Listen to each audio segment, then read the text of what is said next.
Assalamualaikum warahmatullahi wabarakatuh. Gue yakin setiap sekolahan itu menyimpan cerita misteri tersendiri. Dan mungkin sekolahan kalian pun juga punya cerita masing-masing. Nah, kali ini gue akan share satu cerita tentang sekolahan gue, sekolah SMA gue yang lumayan cukup banyak penghuninya ya. Tapi sebelum itu, gue mau ngucapin terima kasih buat teman-teman subscriber dan kawan-kawan yang baru gabung, baru join, baru nengokin channel Lapak Horor ini.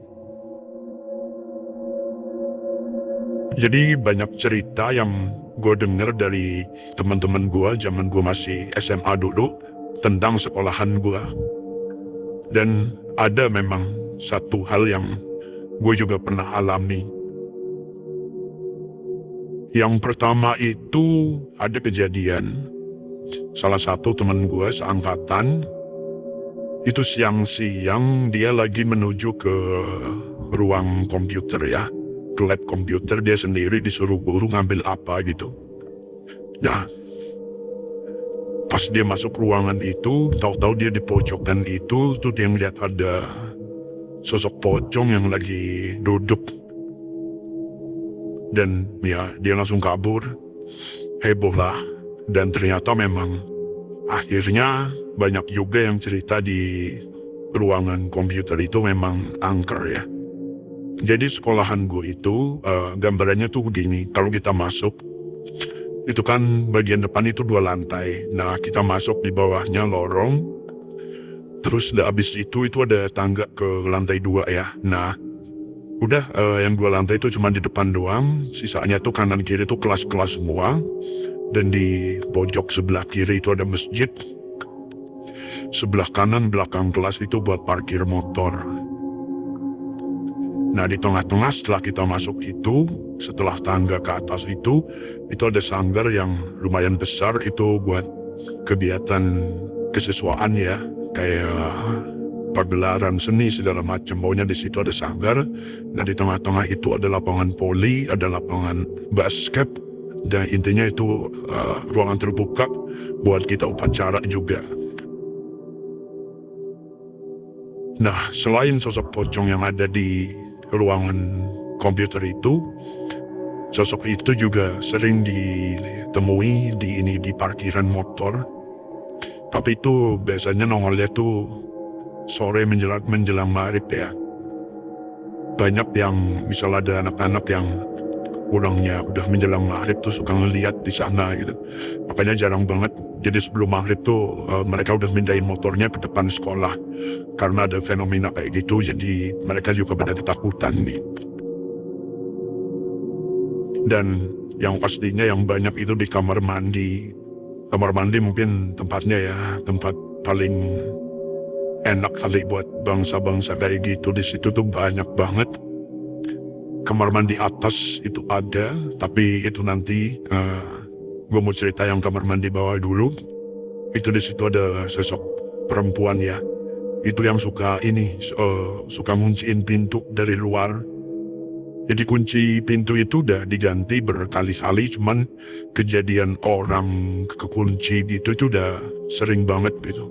Dan katanya sih, kalau kata si penjaga sekolahnya itu memang suka ada perempuan iseng, kuntilanak gitu yang suka ngunciin pintu gitu.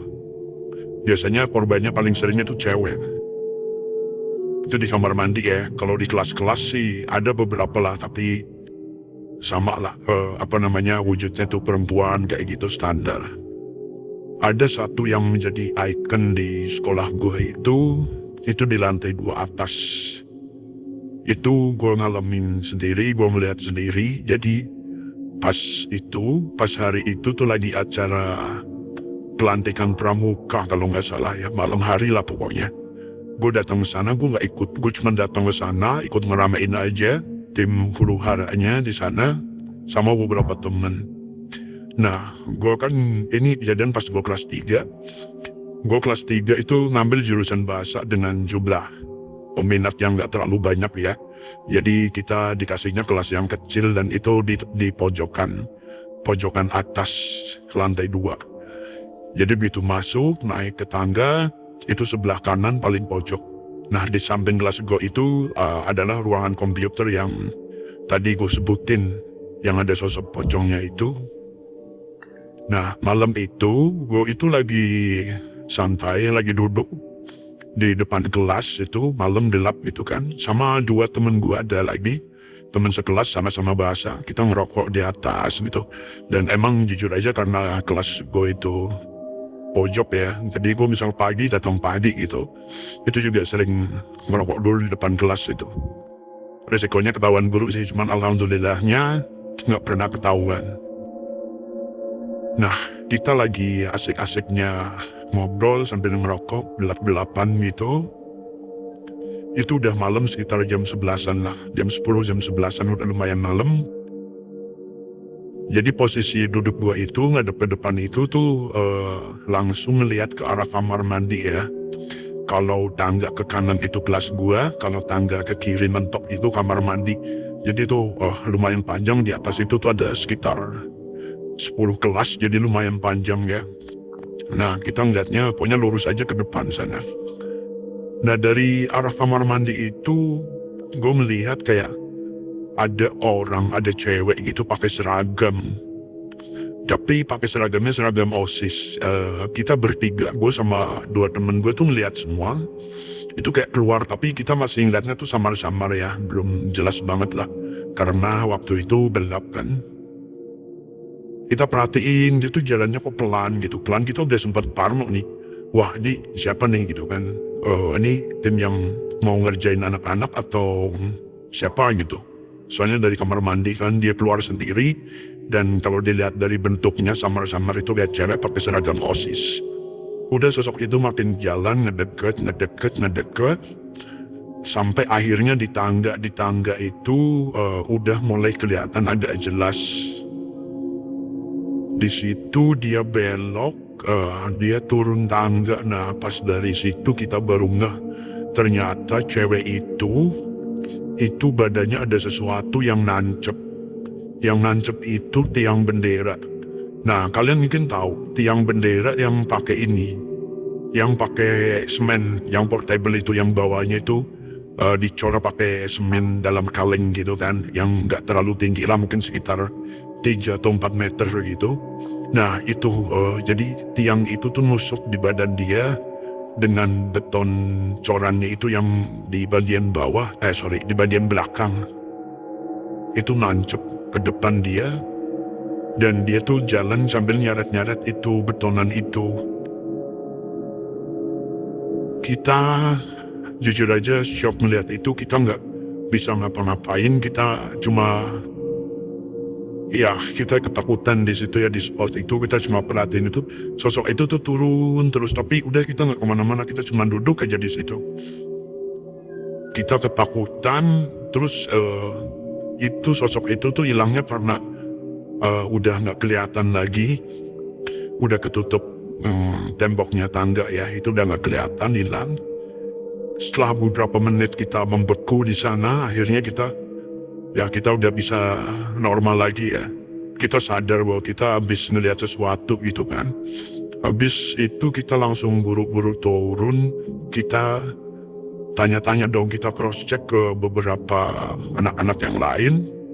Barangkali ya mereka ada tahu cerita atau apa gimana. Ternyata nggak ada, udah kita pending dulu cerita itu. Baru setelah hari Seninnya kita coba tanya, itu ada satu guru geografi, beliau itu udah cukup lama ngajar di sana. Guru sejarah. Itu udah cukup lama ngajar di sana. Dan orangnya enak, asik ya gitu buat ngobrol-ngobrol. Akhirnya kita tanya-tanya dong, Pak, di sini tuh dulu sempat ada kejadian apa sih Pak itu? Soalnya pas malam minggu kemarin itu kita melihat sosok seperti ini, sosok cewek pakai baju OSIS, itu badannya ketusuk sama tiang bendera itu. Nah, akhirnya si bapak itu cerita kalau memang dulu banget sekitar tahun 70-an. Nah, sekolah gua kan ini termasuk sekolah lama ya, sekolah favorit gitulah, sekolah udah lumayan tua gitu. Gue nggak tahu sih bukanya tahun berapa, gue nggak tahu, cuman udah lumayan tua lah. Nah si bapak itu cerita, sekitar tahun 70-an itu dulu sempet ada memang cewek itu jatuh dari lantai 2 itu, dan badannya itu nancap di tiang bendera di bawahnya. Nah tiang bendera itu ada karena itu tadi di bawah. Yang cewek itu ruang guru. Sampai sekarang masih sama jadi ruang guru. Itu dulu tuh kayak dipakai buat bendera OSIS, bendera pramuka kayak gitu. Bendera-bendera kecil lah. Nah dia lagi main-main sama temennya. Lagi nggak tau lah main apaan intinya. Terus tiba-tiba kedorong gitu dan dia jatuh nancap di sana dan meninggal. Lah itulah sebenarnya salah satu cerita yang lumayan seram dan nggak banyak orang tahu ternyata, tapi itu ada di sekolah gua. Nah siapapun pokoknya itu korbannya, gue sih dikasih tahu namanya siapa. Akhirnya pas gue cari-cari gitu kan ternyata memang ada datanya, tapi ya gue nggak bisa share di sini ya. Itu privasi dan itu udah kejadian udah lama banget. Nggak banyak orang tahu. Dan kita termasuk orang-orang yang beruntung sih. Gue merasanya beruntung karena dikasih lihat hal-hal seperti itu ya. Akhirnya ya udah kita doain dong. Dari situ udah kita doain deh. Mungkin dia minta doa sama kita gitu. Sebenarnya masih banyak cerita-cerita lain selain yang itu. Cuman ya menurut gue biasa aja sih. Kayak yang tadi di kamar mandi yang tempat cewek itu keluar. Itu pas gue kelas 1. Itu gue sempat mau buang air siang-siang buang air di sana. Udah pulang sekolah sih sekitar jam 2-an. Udah gue kebelet gitu kan, udah gue buang air dulu sendirian. Dari sekolah itu udah sepi kondisinya. Nah tiba-tiba gue ngedengar ada suara cewek ketawa ngakak kenceng banget. Itu kan karena itu kamar mandi jadi menggaung gitu kan suaranya, kakak kayak gitu. Nah itulah beberapa cerita tentang sekolah SMA gue. Dan yang gue yakin di sekolah kalian juga pasti banyak cerita-cerita horor gitu. Yang pastinya mungkin ya, lebih seram dari apa yang pernah gue alami, apa yang ada di sekolah gue ini. Terima kasih buat kawan-kawan yang sudah mau dengerin, mau nonton video ini.